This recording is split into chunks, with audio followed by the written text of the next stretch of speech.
The email landed at 4:57 p.m.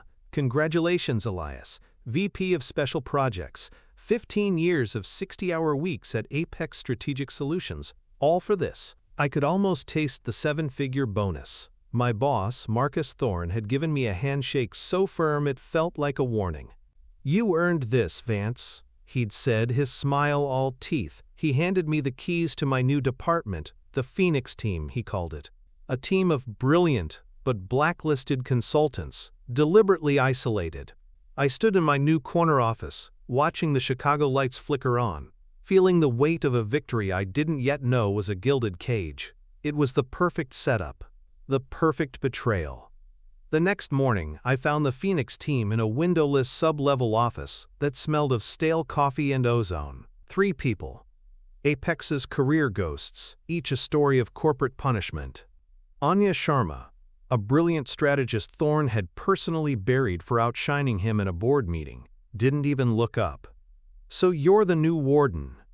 Her voice was pure ice. Next to her, Leo Petrov, a data wizard who'd proven a multi-million-dollar deal was fraudulent and embarrassed a senior partner, swiveled in his chair. He pointed a thumb at a monitor filled with corrupted code. "The Keystone account. It's not a project, it's a kill switch. The data's a ghost." Finally, Ben Carter, the financial analyst who refused to cook the books for Thorne's biggest client, leaned back. A grim smile touched his lips. "They gave you the corner office, Vance. They gave us the plank. Welcome aboard." I looked at their faces, cynical, brilliant, and pushed to the edge. They weren't a liability, they were an arsenal. And in that moment, my despair began to burn away, leaving something cold, hard, and sharp. Revenge. The hum of the server rack was a low, predatory growl. It was the only sound in the room. Anya, Leo, Ben. They weren't just my team. They were ghosts of Thorne's past sins. And I was meant to be the final ghost in his collection. My mind reeled back 2 years, to a glass-walled conference room in Zurich, overlooking the Alps. The billion-dollar Kalen merger. Thorne was presenting his grand strategy, a masterpiece of over-leveraged risk he'd built his reputation on. He was basking in the board's adoration, a king holding court. But I'd been up for 72 hours buried in the data, and I saw the crack in the foundation. A single, fatal flaw in the currency exchange model. It wasn't a risk, it was a time bomb. I didn't raise my voice, I didn't grandstand. I waited until he finished, and when the CEO asked for final thoughts, I quietly slid a single-page summary across the polished mahogany table. "There's a hedge we've overlooked," I said, my voice calm. "Without it, a market dip of 0.5% bankrupts the entire acquisition." The silence in that room was absolute. Thorne's face, which had been beaming, collapsed into a mask of pure, cold fury. I hadn't just corrected him. I'd dismantled his entire philosophy in 60 seconds with a single sheet of paper. I saved the company 9 figures, but I had publicly neutered Marcus Thorne. I became the man who knew too much. After Zurich, the chill set in. It wasn't overt. It was a slow, methodical poisoning. My projects were reassigned at the last minute. My name was mysteriously absent from key reports I'd authored. Thorne would praise me in public. Couldn't do it without Vance, while methodically severing my connections, isolating me on a corporate island. He was patient. He built my gilded cage 1 bar at a time, waiting for the perfect moment to lock the door. This promotion wasn't a reward, it was the final bar clicking into place. He hadn't forgotten Zurich. He'd studied it, he'd weaponized it. The Keystone account.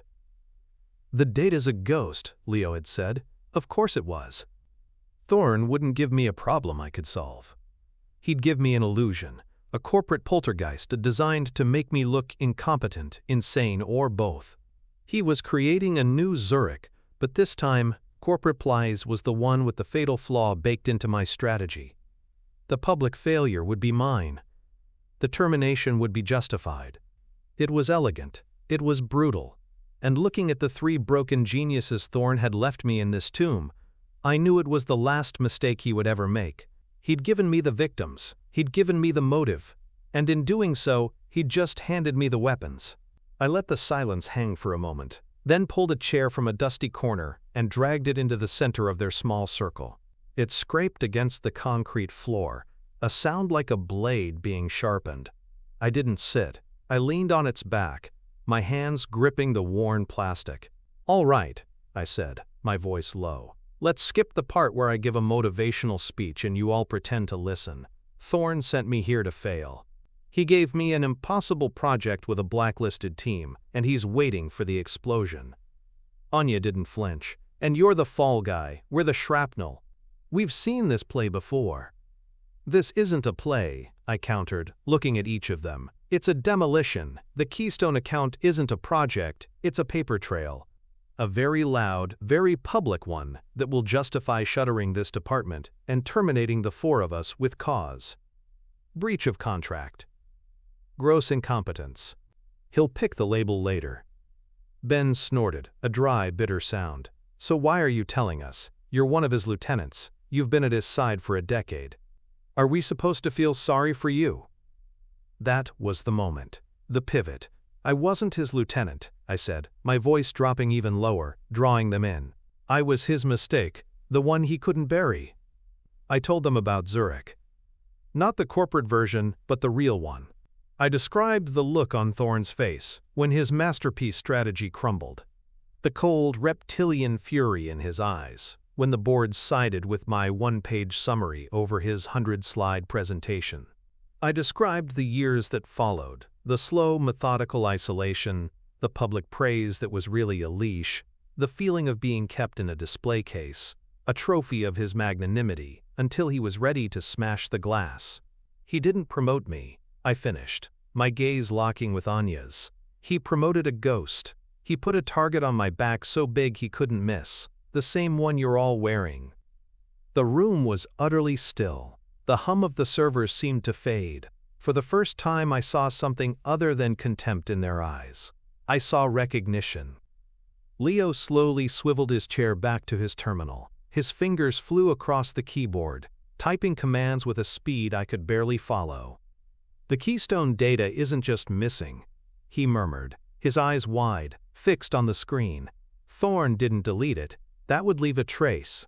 He used a cascade corruption algorithm I've only seen in textbooks.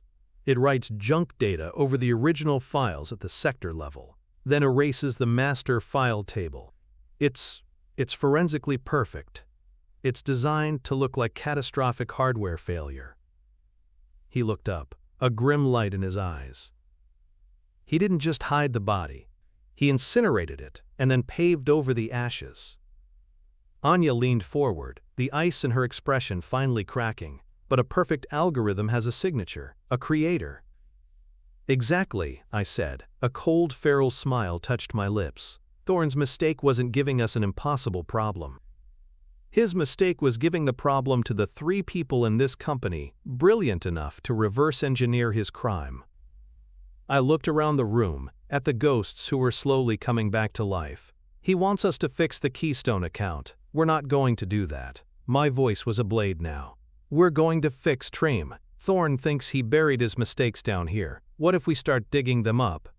For a long moment no one spoke. The only sound was the low hum of the servers, a mechanical heartbeat in the corporate crypt. The proposal hung in the air, heavy and dangerous. It wasn't an invitation to fight back. It was a declaration of war.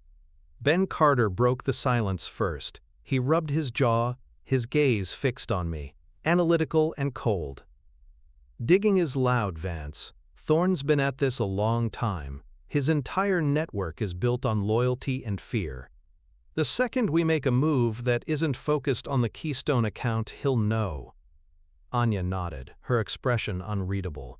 "He's right. Thorn didn't put us in a cage.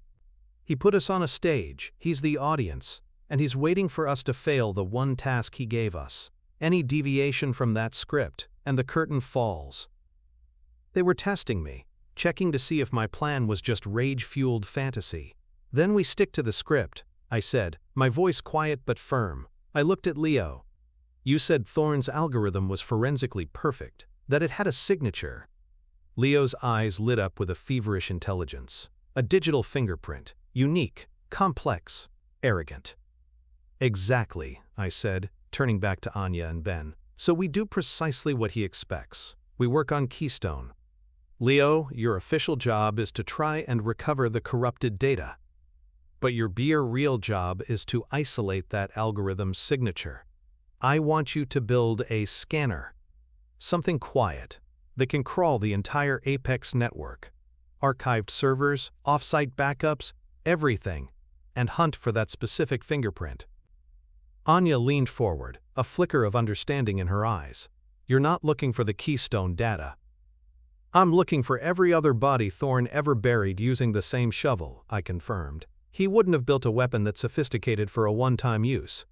He's used it before, on smaller projects, competitor analysis, personnel files. Ben caught on, a slow, grim smile spreading across his face. You find the erased files, Anya finds the strategic motive, and I find the money trail. The stock options that vested right after arrival was fired. The consulting fees paid to a shell corporation, the quiet acquisitions. We don't look for one big crime, I said, the plan solidifying in the charged air between us. We find a dozen small ones. We build a portfolio of his corruption, piece by piece, under the perfect cover of failing at the impossible task he assigned us. No one needed to agree. The decision was made. The air shifted from stale resignation to the cold, clean focus of a hunt. Leo's fingers were already flying across his keyboard, the cascade of green text on his black screen looking like a language of pure vengeance. Anya pulled a tablet from her bag, her brow furrowed in concentration. Ben opened a secure financial portal. The ghosts were no longer rattling their chains. They were sharpening them. The first 3 weeks were a masterclass in choreographed failure. We produced mountains of useless data. Leo generated status reports filled with dense, technical language that described in excruciating detail how every attempt to recover the Keystone data had led to a digital dead end. Anya wrote strategic memos outlining radical, dead-on-arrival recovery plans we knew were impossible, each one designed to look like desperate genius rather than calculated sabotage. My job was to sell the performance. I made sure to look haggard. I skipped shaving for a day or two.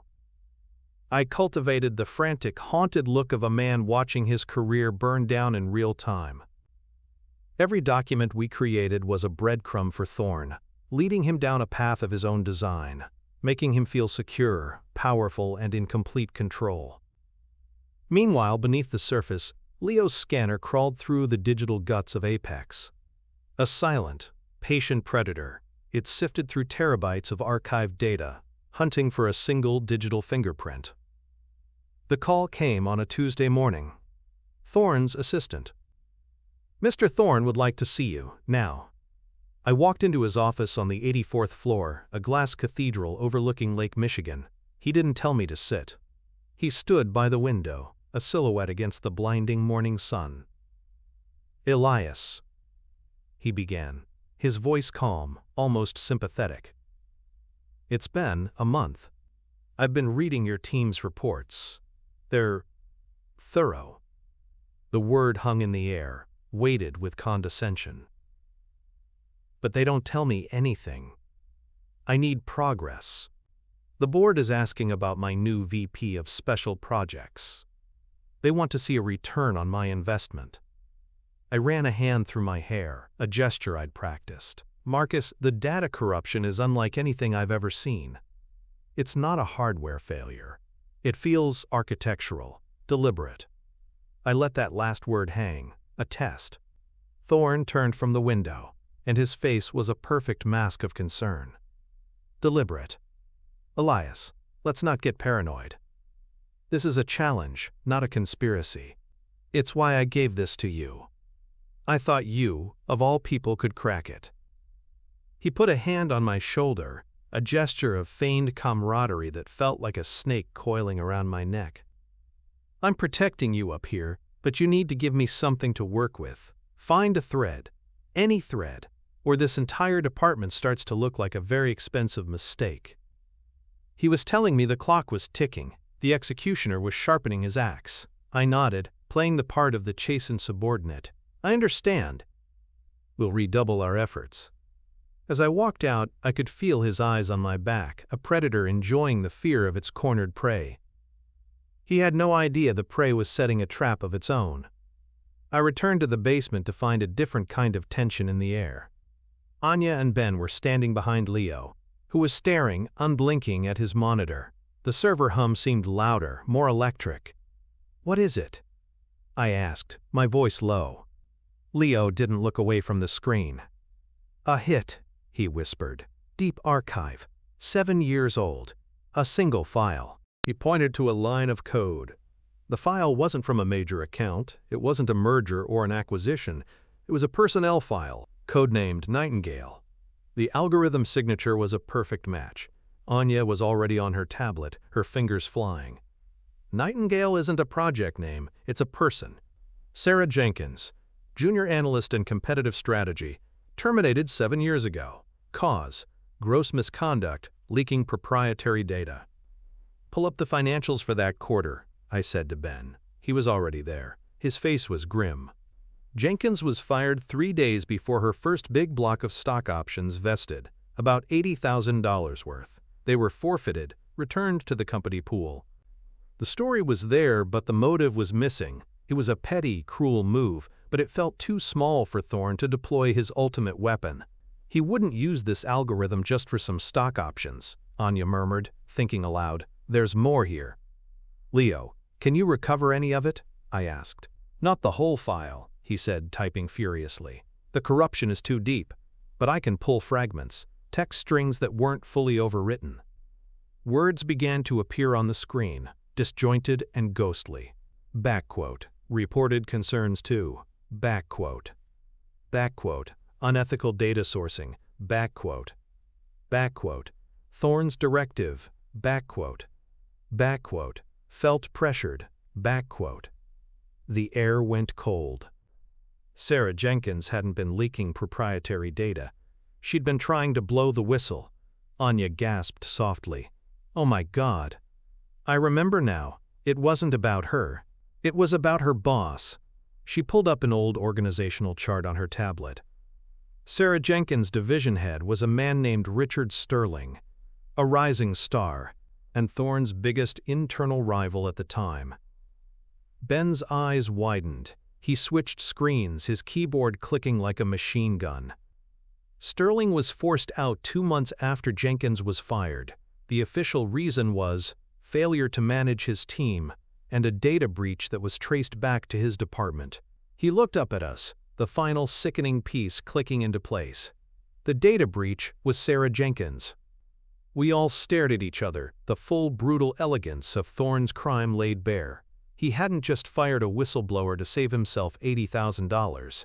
He'd fabricated a scandal. He'd used his new digital weapon to erase Jenkins's complaint and plant evidence of misconduct. He then used the resulting scandal as a pretext to destroy his rival's career and take over his division.